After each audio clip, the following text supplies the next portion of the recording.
কোচবিহার জেলা পুলিশের উদ্যোগে মাথাভাঙ্গা থানার ব্যবস্থাপনায় ও পচাগড় গ্রাম পঞ্চায়েতের সহযোগিতায় ফকিরেরকুঠি গ্রামে বিভিন্ন বিষয়ের উপর সাধারণ মানুষকে সচেতনতার বার্তা পৌঁছে দেওয়া হলো। এদিন ওই কর্মসূচিতে আলোচনা করেন মাথাভাঙ্গা মহকুমা পুলিশ আধিকারিক সমরেন হালদার, মাথাভাঙ্গা থানার আইসি হেমন্ত শর্মা, সেকেন্ড অফিসার লাখপা লামা, পচাগড় গ্রাম পঞ্চায়েতের প্রধান কুন্তি বর্মন, পঞ্চায়েত সদস্য বিক্রম দত্ত প্রমুখ। এদিন বিশেষ করে বাল্যবিবাহ, সাইবার অপরাধ, ড্রাগ, পস্কো আইন সহ বিভিন্ন সচেতনতামূলক বিষয়ে গ্রামের সাধারণ মানুষ, পুরুষ মহিলা সহ সকলের কাছে সচেতনতার বার্তা পৌঁছে দিলেন পুলিশের কর্তা ব্যক্তিরা। কম বয়সী মেয়েদের এবং ছেলেদের যাতে বিয়ে না হয়, তাছাড়া শিশুদের ওপর যৌন নির্যাতন, অচেনা মানুষজন এলাকায় ঘোরাফেরা করলে পুলিশে খবর দেওয়া ইত্যাদি নানান বিষয়ে সচেতন করা হয় সাধারণ মানুষদের। এই কর্মসূচিতে প্রচুর মানুষের অংশগ্রহণ লক্ষ্য করা গেছে।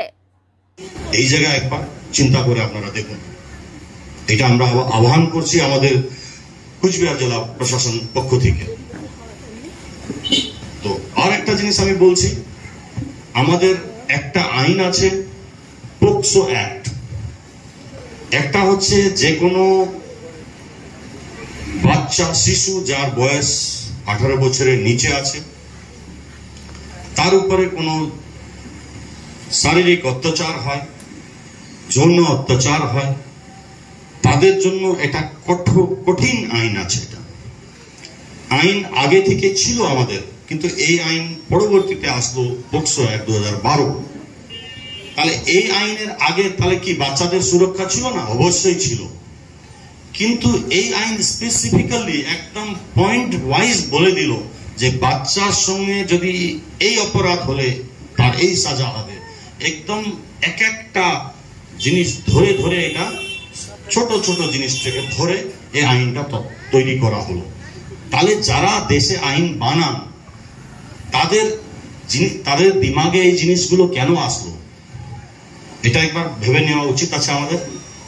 এই কারণে তাদের মনে হলো, কারণ আমাদের যে আগে আইপিসি ছিল, এখন বিএনএস হয়েছে, এই আইনগুলোতে এই অপরাধগুলো কভার করা ছিল, কিন্তু এত ছোট ভাবে, মাইনিউটলি যেটা আমরা ইংরেজিতে বলি, ছোট ভাবে, সূক্ষ্ম ভাবে এটা কিন্তু ধরা ছিল না। এখন ধরা আছে। তার জন্যই বাচ্চাদের উপরে যৌন নির্যাতন বা শারীরিক নির্যাতন হলে তাদের বিরুদ্ধে কঠিন আইনানুগ ব্যবস্থা গ্রহণ করা হচ্ছে। পুলিশ এই জায়গাতে একদম কড়া ভূমিকা নেয় এবং কোর্ট, আমাদের আদালতও কিন্তু সেটাকে একদম খুব দ্রুতভাবে ট্রায়াল করে তাদের সাজা দেওয়া হয়। আপনারা হয়তো সপ্তাহে একদিন বা মাসে 3 বার 4 বার তো অবশ্যই মাথা ভাঙারই খবর হয়তো পড়েন। পোক্সো আইনে সাজা হয়েছে 12 বছর, পোক্সো আইনে সাজা হয়েছে 20 বছর, এটা কিন্তু আপনারা হয়তো প্রায় শুনতে পান। দ্বিতীয়ত, এখন খুব চলছে, আপনারা এই শব্দটা শুনেছেন আশা করি, ডিজিটাল অ্যারেস্ট। কারা কারা শুনেছেন এটা একটা হাত তুলুন তো। ডিজিটাল অ্যারেস্ট যারা উপস্থিত আছেন, যদি শুনে থাকেন এই শব্দটা ডিজিটাল অ্যারেস্ট, কেউ শুনেছেন? এই ডিজিটাল অ্যারেস্টটা এখন নতুন ধরনের একটা অপরাধ। আপনাকে বিভিন্ন লোক ফোন করে বলবে, আমি সিআইডি থেকে বলছি, সিবিআই থেকে বলছি, আপনি এই করেছিলেন, আপনার ইন্টারনেট এইভাবে ব্যবহার হয়েছিল এবং আপনাকে আমি ডিজিটালি অ্যারেস্ট করলাম। ও বলবে আপনাকে, ভারতবর্ষের আইনে কোন জায়গায় ডিজিটাল অ্যারেস্ট বলে কথা নেই। এইটুকু আপনি বুঝে রাখবেন। প্রথম কি বললাম? ওটিপির কথা বললাম। দ্বিতীয় হচ্ছে ডিজিটাল অ্যারেস্ট। ডিজিটাল অ্যারেস্ট বলে কোনো কথা নেই। এই লোকটা তখন আপনাকে বলবে, তোমাকে কেসে ফাঁসিয়ে দেবো, তোমার নালে নাম চলে আসবে, তোমাকে অ্যারেস্ট করা হবে বলে আপনাকে ভয় ভীতি দেখিয়ে আপনাকে বলবে, তুমি এই অ্যাকাউন্ট নাম্বার পাঠাচ্ছি, পয়সা পাঠাও।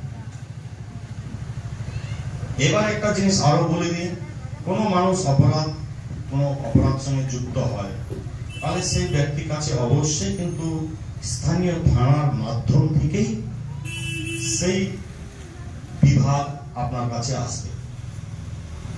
তখন আপনি একটাই উত্তর দেবেন, সেই ব্যক্তি যদি আপনাকে বারবার ফোন করে, ঠিক আছে, যদি আমি অপরাধ করে থাকি আপনি আমার স্থানীয় থানাকে নিয়ে আসুন, স্থানীয় থানা পুলিশ আসুক, ওনারা বললে আমরা অবশ্যই শুনব।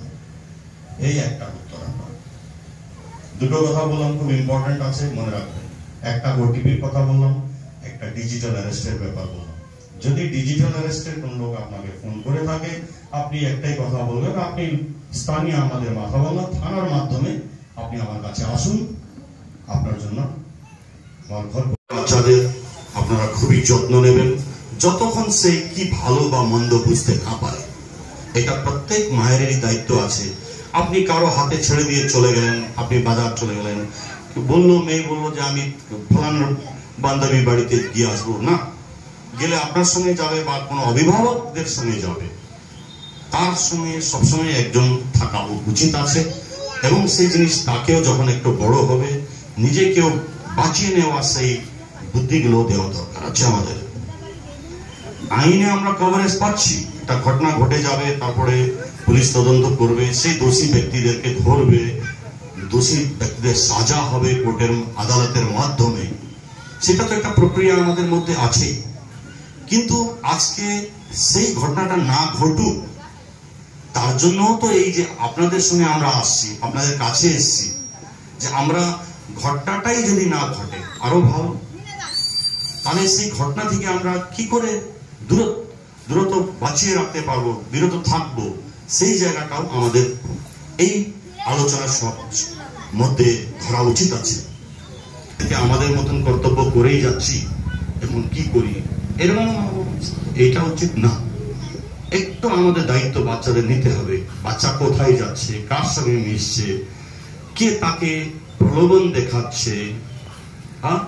অনেক টাইম আমাদের কাছে এরকম কমপ্লেন্টও এসছে, বাচ্চাকে চকলেট দেবো বলে নিয়ে যাচ্ছে, তারপরে তার যৌন নির্যাতন করেছে। এরকম অনেক এক্সাম্পল, অনেক উদাহরণগুলো আমাদের সমাজের মধ্যে আমরা পেয়েছি। তার জন্য আমি প্রত্যেক মা বাবা, অভিভাবক যারা এখানে উপস্থিত আছেন, তাদেরকে আমি অনুরোধ করব যে আপনারা এই বিষয়তে একটু সচেতন থাকুন, বাচ্চাদেরকেও সচেতন করুন। আমরা সবাই সচেতন থাকলে অপরাধীরা আমাদের পাশে ঘিসতে পারবে না, এটা আমার দৃঢ় বিশ্বাস। এই জায়গায় আপনারা সবাই এগিয়ে আসবেন। আমার বাদিকে পঞ্চায়েত প্রধান আছেন এবং সমাজসেবী আছেন, আমার ডান দিকে আইসি মাথাভাঙা সেকেন্ড অফিসার আছে লাখপালামা। সবাইকে আমার পক্ষ থেকে ধন্যবাদ। এবং যারা সামনে বসে আছেন, আপনারা না থাকলে এই অনুষ্ঠান সম্পূর্ণ হবে না, তাদেরকে আমার পক্ষ থেকে, জেলা পুলিশের পক্ষ থেকে অসংখ্য ধন্যবাদ। যে আজকে কয়েকটা বিষয় নিয়ে আলোচনার বিষয় আছে, যেটা নিয়ে অলরেডি আইসি মাথাভাঙা বলেছেন, আশা করে ডিটেলস বলেছেন। আমি কয়েকটা কিছু বিষয়ে বলতে চাই যে আমরা এই ধরনের প্রোগ্রাম বিভিন্ন স্কুলে করে এসেছি, বিভিন্ন সময়ে বিভিন্ন স্কুলে, কিন্তু এখন আমরা যে বিভিন্ন গ্রামে পাড়ায় বেছে নিয়েছি। তার কারণ আমরা স্কুলের স্টুডেন্টদেরকে আমরা বোঝানোর চেষ্টা করেছি, তাদের মধ্যে যে সচেতনতা বোধ তৈরি হয় সেটা চেষ্টা করেছি। শুধু বাকি আছে গার্জেনদের, সেই গার্জেনদের মধ্যে যাতে এই বোধটা তৈরি হয় যে আমাদের কি করব কি করব না, তার জন্য আজকে আমরাই আপনাদের কাছে চলে এসেছি।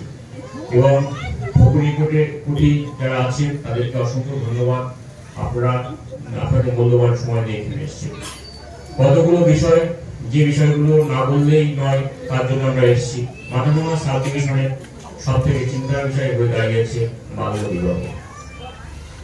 শীতলকুটি থেকে শুরু করে মাথাভাঙা এবং ঘোষাডাঙ্গা, এই তিনটে জায়গায় বাল্য বিবাহের কেস বিভিন্ন সময় আমাদের কাছে আসে। এবং এটা এত গুরুত্ব দিয়ে ভাবছি কেন, কারণ বাল্য বিবাহের নির্দিষ্ট একটা বাল্য বিবাহ যেটা হয় সেটা সম্পূর্ণ অবৈধ। ছেলে মেয়েদের একটা নির্দিষ্ট বয়স হওয়া দরকার, তার মধ্যে বিয়ে থাকা হবে।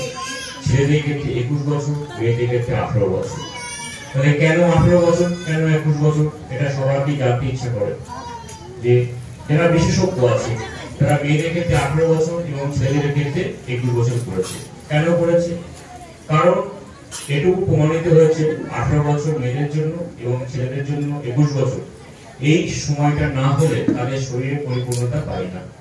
পরিপূর্ণতা না পেলে কি হয়, তাদের মধ্যে বিভিন্ন রকম জটিলতা আসে বিবাহের পরে।